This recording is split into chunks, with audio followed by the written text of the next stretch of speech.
നമസ്കാരം, എല്ലാവർക്കും ചാനലിലോട്ട് സ്വാഗതം. അപ്പോൾ നമ്മളിന്ന് ഗോതമ്പ് മാവ് കൊണ്ട് നല്ല അടിപൊളി ഒരു സ്നാക്സാണ് തയ്യാറാക്കുന്നത്. അതെങ്ങനെയാണ് നമുക്ക് നോക്കാമേ.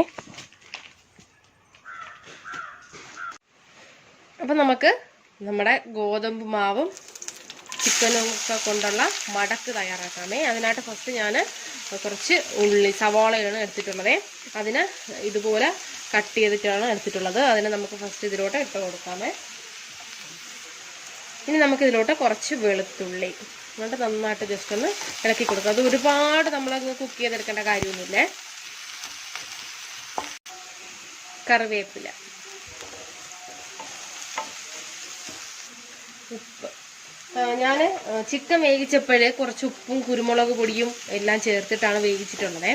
അപ്പം ഞാനിപ്പോൾ ചിക്കൻ്റെ ഫില്ലിങ് എടുത്തു. നിങ്ങൾക്ക് ഉരുളക്കിഴങ്ങ് അവിച്ചതിന് ശേഷം അതിനെ ഇതേപോലെ ജസ്റ്റ് സവാളയൊക്കെ ഒന്ന് വഴറ്റി ഉരുളക്കിഴങ്ങും കൂടെ ഒന്ന് ചേർത്ത് നമുക്ക് ഏതൊക്കെ മസാല വേണോ മസാലകളെല്ലാം ചേർത്തതിന് ശേഷം ഫില്ലിങ് വെച്ച് ചെയ്യാവുന്നതാണ്. മീനും ഇതുപോലെ തന്നെ ചെയ്യാവുന്നതാണ്. സവാള നന്നായിട്ട് വഴണ്ട് വന്നിട്ടുണ്ട്. ഒരു 50% ഒന്ന് വഴറ്റിയെടുത്താൽ മതി. ഇനി നമുക്കിതിലോട്ട് മസാലകളും അതിനോടൊപ്പം തന്നെ നമുക്കിതിലോട്ട് തക്കാളി, സവാള വഴണ്ടിട്ടുണ്ട്. ഇനി നമുക്കിതിലോട്ട് തക്കാളി, ഞാനൊരു മീഡിയം സൈസ് തക്കാളിയാണ് എടുത്തിട്ടുള്ളത്. അതിനെ ചെറുതായിട്ടൊന്ന് നുറുക്കിയതാണ്. അതിനെ നമുക്കിതിലോട്ട് ചേർത്ത് കൊടുക്കാവുന്നേ. എന്നിട്ട് നന്നായിട്ടൊന്ന് വഴറ്റി കൊടുക്കാം. നമുക്കിനി ഇതിലോട്ട് മസാലകൾ ചേർത്ത് കൊടുക്കാമേ. 1/2 ടീസ്പൂൺ മുളക് പൊടി, 1/4 ടീസ്പൂൺ മഞ്ഞൾപ്പൊടി, 1/2 ടീസ്പൂൺ ഗരം മസാല. നന്നായിട്ട് മിക്സ് ചെയ്ത് കൊടുക്കാമേ. ആ മസാലേൻ്റെയൊക്കെ ആ ഒരു പച്ച മണമെല്ലാം ഒന്ന് മാറണം.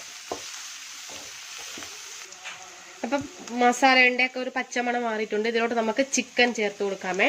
അപ്പം ഞാൻ നേരത്തെ പറഞ്ഞല്ലോ, ചിക്കൻ ഞാൻ കുരുമുളക് പൊടിയും ഉപ്പും ചേർത്താണ് വേവിച്ചത്. അതിന് വേവിച്ചതിന് ശേഷം ഇതുപോലെ ഒന്ന് എടുത്തിട്ടുണ്ട്. പിച്ചി നന്നായിട്ട് ഈ മസാലയായിട്ടൊന്ന് മിക്സ് ചെയ്ത് കൊടുക്കാം.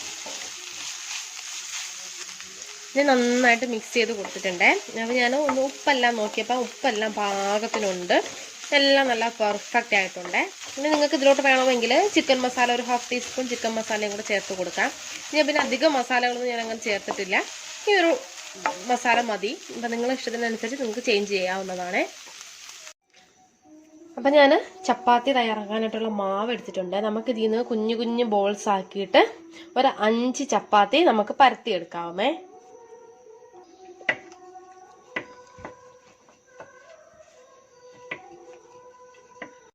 ഞാനതാ 2 ചപ്പാത്തി ഞാൻ പരത്തി വെച്ചിട്ടുണ്ട്. നമുക്കതിൻ്റെ മേലോട്ട് ഇതുപോലുള്ള ഈ ഫില്ലിങ് ഒന്ന് വെച്ച് കൊടുത്തിട്ട് എല്ലാ ഭാഗത്തും ഈക്വലായിട്ട് വേണം കിട്ടാനായിട്ട്. അപ്പോൾ നമുക്ക് കുറച്ചും കൂടെ ഫില്ലിങ് വെച്ച് കൊടുക്കാം. ഇപ്പോൾ തന്നെ ഞാൻ ഫില്ലിങ് വെച്ച് കൊടുത്ത് അതിൻ്റെ മേലെ കൂടെ അടുത്ത ചപ്പാത്തി ഇതുപോലെ വെച്ച് കൊടുക്കാം. ഇതുപോലെ തന്നെ നമുക്കൊരു 5 ചപ്പാത്തി നമുക്ക് തയ്യാറാക്കണം. അപ്പോൾ ഞാൻ എല്ലാം 5 എണ്ണം വെച്ചിട്ടുണ്ട്. അതിൻ്റെ അടിയിൽ ചിക്കൻ്റെ ഫില്ലിങ് എല്ലാം കൊടുത്തിട്ടുണ്ട്. നമ്മൾ ഈ സൈഡെല്ലാം നന്നായിട്ടൊന്ന് കവർ ചെയ്ത് കൊടുക്കണേ. എന്നിട്ട് ഇതിനെ പതുക്കെ ഇതുപോലെ ഒന്ന് വയ്ക്കണം. തിരിച്ച് ഇതിനെ ഇവിടെ നിന്ന് ഓക്കെ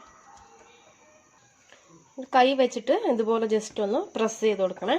എല്ലാ ഭാഗവും നന്നായിട്ട് കുറച്ചും കൂടെ ഒന്ന് കൈ കൊണ്ടൊന്ന് പരത്തി കൊടുക്കുന്ന രീതിയിൽ വേണം ചെയ്യാനായിട്ട് കേട്ടോ.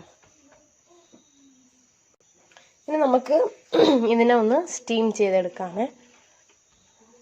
ഒരു 10 മിനിറ്റ് ഇതിനെ ഒന്ന് ആവിയിൽ വെച്ച് വേവിച്ചെടുക്കാം. ഞാൻ നന്നായിട്ട് സ്റ്റീം ചെയ്തെടുത്ത് വെച്ചിട്ടുണ്ട്. അത് കണ്ടല്ലോ, നന്നായിട്ട് വെന്തിട്ടുണ്ട്. ഇനി നമുക്കിതിനെ ചെറിയ ചെറിയ പീസായിട്ട് കട്ട് ചെയ്തെടുക്കാം. നിങ്ങൾക്കിതിനെ ഈ രീതിയിലും കഴിക്കാവുന്നതാണ്. അതല്ല എങ്കിൽ ഞാനിപ്പോൾ ജസ്റ്റ് ഒന്ന് ഷാലോ ഫ്രൈ ചെയ്യുന്നുണ്ട്. അപ്പോൾ ഷാലോ ഫ്രൈ ചെയ്തിട്ട് കഴിക്കുമ്പോഴത്തേക്ക് ഈ പുറമെല്ലാം നല്ല ക്രിസ്പി ആയിട്ട് കിട്ടും. അതല്ല നിങ്ങൾക്ക് ഓയിലൊന്നും വേണ്ട എങ്കിൽ ഈ ഒരു രീതിയിൽ തന്നെ കട്ട് ചെയ്ത് കഴിക്കാവുന്നതാണ്. ഞാൻ ഇതിലോട്ട് മാറ്റിയിട്ടുണ്ട്. ഇനി നമുക്കിതിനെ ചെറിയ ചെറിയ പീസായിട്ട് കട്ട് ചെയ്തെടുക്കാമേ.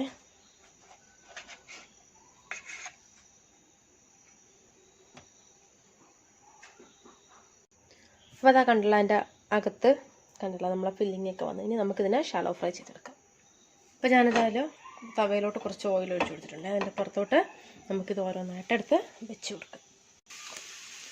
ഇതൊന്നും നല്ല ക്രിസ്പി ആയിട്ട് വരട്ടെ. എന്നിട്ട് നമുക്കിതിനെ തിരിച്ചിട്ട് കൊടുക്കാമേ. അപ്പോൾ ചെറുതായിട്ടൊന്ന് ക്രിസ്പി ആയിട്ട് വരുന്നത്. നമ്മൾ ഈ പുറമേ മാത്രമേ ആ ഒരു ക്രിസ്പി ആയിട്ടുള്ള ഒരു ഇത് കാണുകയുള്ളൂ. അകമേ നല്ല സോഫ്റ്റായിട്ട് തന്നെ ഇരിക്കുവേ. നമുക്കിതിനെ ഒന്ന് തിരിച്ചിട്ട് കൊടുക്കാം. അതായത് ഇപ്പോൾ നല്ല റെഡി ആയിട്ടുണ്ട്. നമുക്കിനി ഇതിനെ ഒരു പ്ലേറ്റിലോട്ട് മാറ്റാമേ. അടിഭാഗം എല്ലാം നല്ല ക്രിസ്പി ആയിട്ട് വന്നിട്ടുണ്ട്. ഇതാ കണ്ടല്ലോ. നമുക്കൊരു പ്ലേറ്റിലോട്ട് മാറ്റാം. അപ്പോൾ ഇതാ നല്ല അടിപൊളിയായിട്ട് റെഡി ആയിട്ടുണ്ട്. ഇതൊക്കെ കണ്ടല്ലോ. അപ്പോൾ എല്ലാ പേരും ഒന്ന് ട്രൈ ചെയ്ത് നോക്കുക. നിങ്ങൾക്ക് ഇഷ്ടമുള്ള ഫില്ലിങ്ങിൽ വെച്ച് നിങ്ങൾക്കിത് ചെയ്യാവുന്നതാണ്. ഏത് ഫില്ലിംഗ് ആണോ നിങ്ങൾക്ക് താല്പര്യം ആ ഫില്ലിങ് വെച്ച് ചെയ്ത് നോക്കുക. അപ്പോൾ വീഡിയോ ഇഷ്ടമായാൽ ചാനൽ സബ്സ്ക്രൈബ് ചെയ്യാനായിട്ട് മറക്കരുത്. നമുക്ക് വീണ്ടും നല്ലൊരു റെസിപ്പി ആയിട്ട് ദീപ്സ് കിച്ചനോടെ കാണാം. Thanks for watching Deep's kitchen. Thank you.